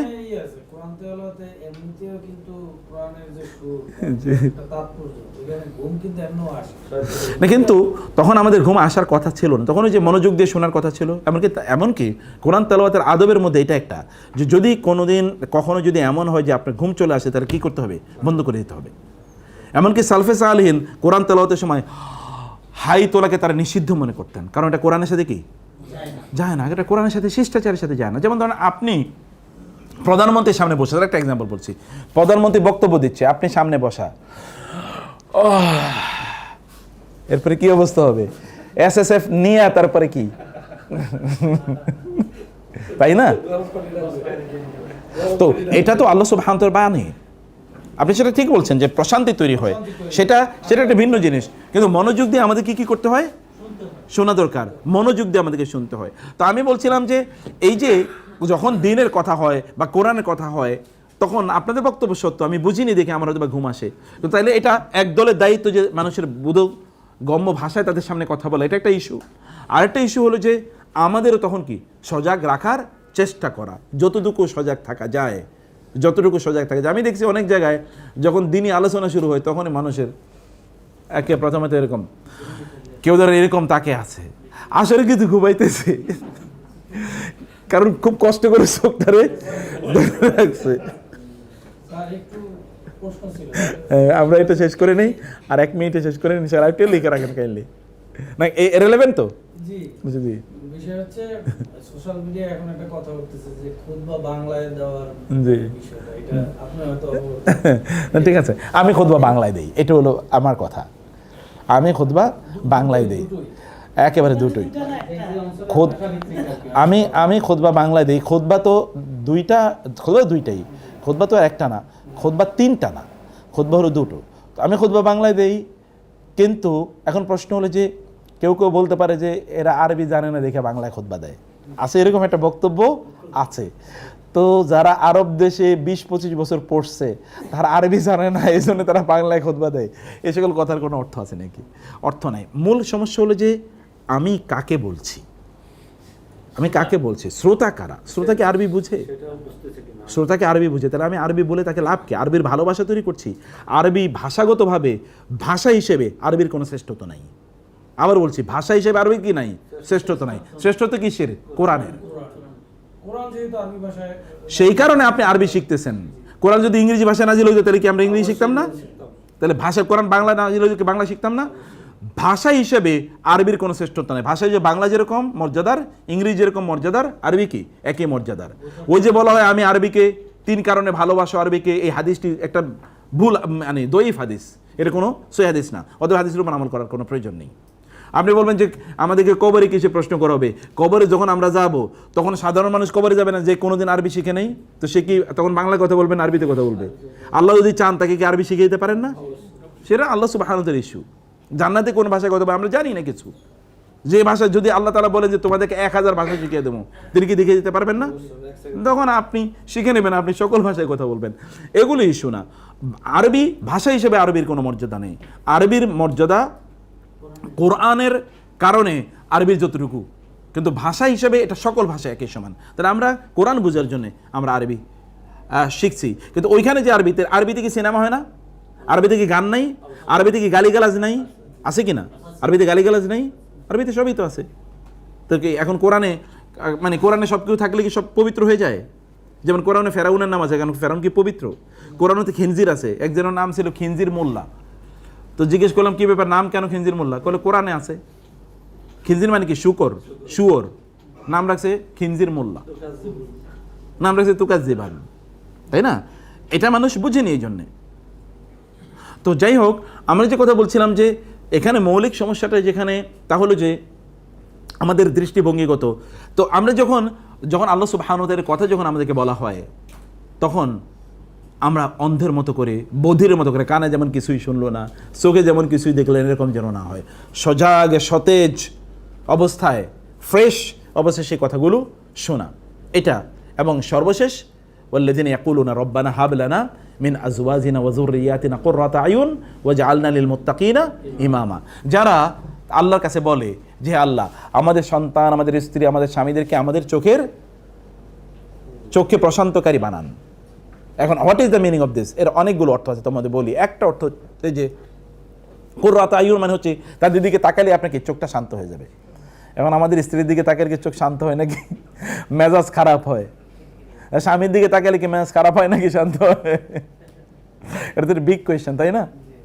এখন সবার মাথায় একটাই প্রশ্ন ঢুকে যে তোমারে কেন বিয়ে করলাম? তোমারে বিয়ে করে আমার জীবনটা শেষ। আপনি যখন বাসায় ফিরলেন, আপনার স্ত্রী দৌড়ে গিয়ে বলল, এই জানো কি হয়েছে? বলে আজকে তোমার সন্তানের ব্যাপারে এত ভূয়সী প্রশংসা এসছে, স্কুল থেকে, কলেজ থেকে, ইউনিভার্সিটি থেকে, মাদ্রাসা থেকে, সবাই তোমার সন্তানের ব্যাপারে প্রশংসা করলো। আপনি ও আলহামদুলিল্লাহ, আল্লাহ এমন একটা সন্তান আমাকে দিয়েছেন। এই যে তার আচরণ, তাদের কথাবার্তা ইত্যাদির কারণে আপনার চোখ থেকে প্রশান্তির পানি পড়ে, এটা হলো কুররাতা আয়ুন। এই জন্যে কুররাত শব্দের কারার থেকে, সে কারার মানে হচ্ছে এখানে স্থিতি, মানে ওদের উপরে আপনার চোখ থাকে, অন্য কোথাও আপনার চোখ যাওয়ার প্রয়োজন হয় না, আপনি অন্য কোথাও শান্তি খোঁজার চেষ্টাই করেন না। এবং এই কারণে আল্লাহ তাআলা বলেছেন ওয়ামিন আয়াতিহি আন খালাকা লাকুম মিন আনফুসিকুম আজওয়াজান লিতাসকুনু ইলাইহা, তোমাদের পরিবার তোমাদের শান্তির জায়গা। ওয়া জাআলা বুয়ুতাকুম সাকানা, তিনি তোমাদের বাড়িঘরগুলো তোমাদের প্রশান্তির জায়গা বানিয়েছেন। বাড়িঘরে কি মাসকান, সাকান, এটা সাকিনা থেকে এসছে, মানে এখানে প্রশান্তি আছে, শান্তি আছে, সেখানে শান্তির নীড়, সেটা শান্তির নীড়। এটা হচ্ছে কি রব্বানা হাব লানা মিন আজওয়াজিনা ওয়া যুররিয়াতিনা কুররাতা আয়ুন ওয়াজআলনা লিল মুত্তাকিনা ইমামা। তাইলেই কেবলমাত্র আপনি সমাজে কি হতে পারবেন, ইমাম হতে পারবেন, সমাজের মানে নেতৃত্ব আপনি প্রদান করতে পারবেন। আপনার ঘরেই আপনার শান্তি নেই, আপনি সমাজের নেতৃত্ব কিভাবে দেবেন? অসম্ভব এটি। উলাইকা ইউজাউনাল গুরফাতা বিমা সাবারু। এবং দেখেন এখানে ইন্টারেস্টিং, এখানে অংশটা হলো বিমা সাবারু। এই যে লোকেরা যে ধৈর্য ধারণ করেছে, সবগুলো কাজের জন্য ধৈর্য দরকার না? স্ত্রীর সাথে ভালো রিলেশন রাখা, স্বামীর সাথে ভালো রিলেশন রাখা, এটা প্রচণ্ড ধৈর্যের কাজ। সন্তানদের সাথে ভালো রিলেশন রাখা প্রচণ্ড ধৈর্যের কাজ। আমরা কিন্তু ভালো আর্নার হতে পারি, অনেক ভালো ইনকাম করতে পারেন আপনি, কিন্তু ফ্যামিলিতে ভালো সম্পর্ক রাখতে পারা এটা অ্যাবসলিউটলি ডিফিকাল্ট। এটা সাধারণ কাজ না, কিন্তু এটা সাধারণ কাজ। এটা নবুয়তি, নবী রাসূলদের বা তাদের এটা কি বৈশিষ্ট্য, ক্যারেক্টারিস্টিক। এটা সবচেয়ে ভালো মানুষের ক্যারেক্টারিস্টিক। এবং এই কারণে আল্লাহ সুবহানাহু ওয়া তাআলা একেবারে ইবাদুর রহমান হাওনা বলে তিনি শুরু করেছেন, এবং সর্বশেষ কি ওই যে কুররাত আয়ুন দিয়ে শেষ করেছেন। ওয়াজআলনা লিল মুত্তাকিনা ইমামা উলাইকা ইউজাউনা, এই সকল লোকেরাই গুরফাতা বিমা সাবারু, তারা জান্নাতের শ্রেষ্ঠতম, তারা প্যালেস, গুরফা মানে হচ্ছে প্যালেস, তারা প্রাসাদ পাবে জান্নাতে, বিমা সাবারু, বিকজ বি মানে কারণে, তারা কিসের কারণে? মা সাবারু, তারা যে ধৈর্য ধারণ করলো। কারণ এই সবগুলো কাজ করার জন্য ধৈর্য লাগে। আল্লাহ তাআলা অন্য কথা বলতে পারতেন যে তারা এই কারণ তারা জ্ঞান অর্জন করেছিল, কারণ তারা এই করেছিল, এই করেছিল, না, তা না, বরং তারা বিমা সাবারু ওয়া ইউলাক্কাউনা ফিহা তাহিয়াতাও ওয়া সালামা, সেখানে তাদেরকে সবাই, সেখানেই তাদের শান্তি শান্তি শান্তি, সবাই তাদেরকে কংগ্রাচুলেশন জানাবে জান্নাতে। খালিদিনা ফি হাসনাত মুস্তাকাররা ওয়া মুকামা। কুল মা ইয়াবাউকুম, লাস্ট আয়াতটি, কুল মা ইয়াবাউকুম বিকুম রব্বি লাউলা দুআউকুম, মা ইয়াবাউ বিকুম রব্বি লাউলা দুআউকুম। তোমাদের যদি প্রার্থনা আল্লাহর কাছে না থাকতো তাহলে আল্লাহ তোমাদেরকে দিয়ে কি করতেন? তোমাদেরকে কবে আল্লাহ ধ্বংস করে দিতেন? ফাকাদ কাযযাবতুম, কারণ তো এর আগে তোমরা কুফরি, তোমরা আল্লাহকে অস্বীকার করেছিলে। লাউলা দুআউকুমের কমপক্ষে 4-5টি মিনিং আছে। এর মধ্যে একটা হলো তোমরা যে আল্লাহকে মাঝে মাঝে ডাকো না, এই কারণে তোমাদেরকে বাঁচিয়ে রেখেছেন আল্লাহ। আল্লাহ ধরে তোমাদেরকে আল্লাহ ধ্বংস করে দিতেন। তো লাউলা দুআউকুমের 2 নম্বর বিষয় হলো যে আল্লাহ সুবহানাহু ওয়া তাআলা এর পক্ষে তোমাদেরকে যে লোকেরা ডাকছেন, দাওয়াত দিচ্ছেন, আল্লাহ যে তোমাদেরকে আল্লাহর পথে যে তোমাদেরকে দাওয়াত দিচ্ছেন, এই দাওয়াত যেহেতু এখন অবশিষ্ট আছে, অব্যাহত আছে, এই কারণে আল্লাহ তাআলা তোমাদেরকে ধ্বংস করে দেন নাই। আদারওয়াইজ আল্লাহ তাআলা তোমাদেরকে ধ্বংস করে দিতেন, অথবা আল্লাহ সুবহানাহু তোমাদেরকে কি করতেন? তোমাদেরকে এখানে কাজ কি? তোমরা তো আল্লাহর পক্ষে নাই, আল্লাহর পক্ষে তোমরা চলছো না, আল্লাহর পক্ষে তোমরা চলছো না। এবং আল্লাহ সুবহানাহু ওয়া তাআলা, অথবা লাউলা দুআউকুম, এর মানে হচ্ছে আল্লাহ সুবহানাহু ওয়া তাআলা এর কাছে একদল লোক কিন্তু দোয়া করতে থাকে। আমরা হয়তো বা করি না, কিন্তু একদল লোক কি দোয়া করে। কিছু এখানে আল্লাহ সুবহানাহু ওয়া তাআলা স্পেশাল কিছু বান্দা আছে যে বান্দার আল্লাহর কাছে ওয়াবিল আসহারি হুম ইস্তাগফিরুন, তারা আল্লাহর কাছে প্রার্থনা করে। তাদের কারণে কিন্তু আমরা কি এখনো সুযোগে আছি, বেঁচে আছি। রাসূলুল্লাহ সাল্লাল্লাহু আলাইহি ওয়াসাল্লাম এরকম বলেছেন, সেই বিখ্যাত হাদিসটি ইবনে মাজার, যে আমরা যে পরিমাণ অন্যায় করি, আল্লাহ তাআলার পক্ষ থেকে কি আসমান থেকে বৃষ্টি নাজিল বন্ধ হয়ে যেত। কিন্তু বৃষ্টি হয় কিসের কারণে? এই যে শিশু, নারী, অথবা ওই যে প্রাণী, পশু, পাখি ইত্যাদির জন্য, ওদের কারণে। লাউলাল বাহাইম, যদি এগুলো না থাকতো তাইলে লামুনিআস কাতরু মিনাস সামাই, তাহলে আসমান থেকে বৃষ্টি নাজিল বন্ধ হয়ে যেত। ওগুলোর কারণে হচ্ছে। সুলাইমান আলাইহিস সালাম তিনি ওই যে বৃষ্টি প্রার্থনার জন্য ওই যে একটা উপত্যকা দিয়ে যাচ্ছিলেন, ওই যে পিঁপড়াগুলো এখানে কি করছিল? পিঁপড়াগুলো বলছে যে তাড়াতাড়ি তোমরা গর্তে ঢুকে যাও, কারণ সুলাইমান যেন তোমাদেরকে এবং তার বাহিনীর জন্য পিষ্ট না করতে পারে। সূরাতুন নামল, সেখানে বলা হয়, গল্পের মতো বলা হয় যে সেখানে, এটা কোরআন হাদিসে নাই কিন্তু তাফসীর গ্রন্থে আসছে এরকম, হয়তোবা বাইবেলিক্যাল ন্যারেশন, এটা ইসরায়েলি কোনো বর্ণনাও হতে পারে, যে সুলাইমান আলাইহিস সালাম যখন ওইখানে তিনি মূলত ওদেরকে নিয়ে যাচ্ছিলেন বৃষ্টি মানে সলাতুল ইস্তিসকা করার জন্য, গিয়ে দেখলেন ওইখানে গিয়ে পিঁপড়া আল্লাহর কাছে প্রার্থনা করছে, আল্লাহ অনেকদিন পানি টানি বৃষ্টি হয় না, তুমি একটু বৃষ্টির ব্যবস্থা করো। সুলাইমান আলাইহিস সালাম তখনই ওইখান থেকে ফিরে আসতেছেন। ওরা অলরেডি কি দোয়া করতেছে, অলরেডি তারা দোয়া করছে মানে দোয়া কবুল, তারা দোয়া করছে মানে কি দোয়া কবুল, কারণ সব কিছু আল্লাহর কাছে দোয়া করে। ওয়া ইম মিন শাইইন ইল্লা ইউসাব্বিহু বিতাসবিহি ওয়ালা বিহামদিহি ওয়ালাকিন লা তাফকাহুনা তাসবিহাহুম, সব কিছু আল্লাহ তাসবিহ পড়ে, তোমরা হয়তো বা শোনো না। সব কিছু আল্লাহ তাসবিহ পড়ে কিন্তু আমরা শুনি না। অতএব ওরা লাউলা দুআউকুম, মানে অন্যদের যদি প্রার্থনা না থাকতো, অন্যান্য প্রাণীগুলোর বা অন্যান্য কিছু মানুষের, তাহলে কবেই তোমাদেরকে আমি শেষ করে দিতাম। কারণ ফাকাত কাযযাবতুম, তোমরা তো আমার প্রতি তাকযীব করেছো, অর্থাৎ অস্বীকার করেছো। তো আল্লাহ সুবহানাহু ওয়া তাআলা আমাদেরকে ইবাদুর রহমান হওয়ার তৌফিক দান করুন, আল্লাহুম্মা আমিন। এবং এই আলোচনা এখানে সংক্ষিপ্ত ব্যক্তিগত জীবন এবং অন্যান্য ইস্যু থেকে যতটুকু আলোচনা করেছি, এখানকার মধ্যে যতটুকু সত্য ততটুকু আল্লাহ তাআলা কবুল করে নিন, আর যতটুকু ভুল ততটুকু আল্লাহ তাআলা মাফ করে দিন, আল্লাহুম্মা আমিন। এবং এই সুযোগ করে দেওয়ার জন্য আমাদের সম্মানিত ওস্তাদ তারেক মাহমুদ সহ অন্য সবাইকে, সিজেনেমের সবাইকে জাযাহুমুল্লাহু খায়রান। আর আপনাদেরকে কষ্ট করে আমাদের এই কথাগুলো শোনার জন্যে, শোনাই সবচেয়ে কঠিন, বলা কি খুবই সহজ। বাঙালি জাতি তো এমনি বক্তা জাতি, জাতি হিসেবে বাঙালিরা বক্তা, জাতি হিসেবে বাঙালিরা কবি, এবং জাতি হিসেবে বাঙালিরা কি গায়ক, শিল্পী, সবাই গান জানে। এবং দেখবেন বাংলাদেশে যে পরিমাণ গান, প্রায় 30-40 আইটেমের গান আছে। এর মধ্যে কিছু কিছু গান আছে রবীন্দ্র, উচ্চাঙ্গ, নিম্নাঙ্গ, এরকম অনেক সঙ্গীত আছে না? এগুলো শুধু বাংলাদেশে আছে, আর পৃথিবীতে কোথাও আছে বলে নাই, জানি না। তো বাঙালিরা এমনি কথার জাতি, আর শোনায় খুবই দুর্বল। কিন্তু আপনারা আলহামদুলিল্লাহ শোনায় আপনারা কি খুবই শক্তিশালী। আপনারা জেগে যে এতক্ষণ ছিলেন, এই জন্য থ্যাংক ইউ ভেরি মাচ। জাযাকুমুল্লাহ খায়র। আসসালামু আলাইকুম ওয়া রাহমাতুল্লাহি ওয়া বারাকাতুহু।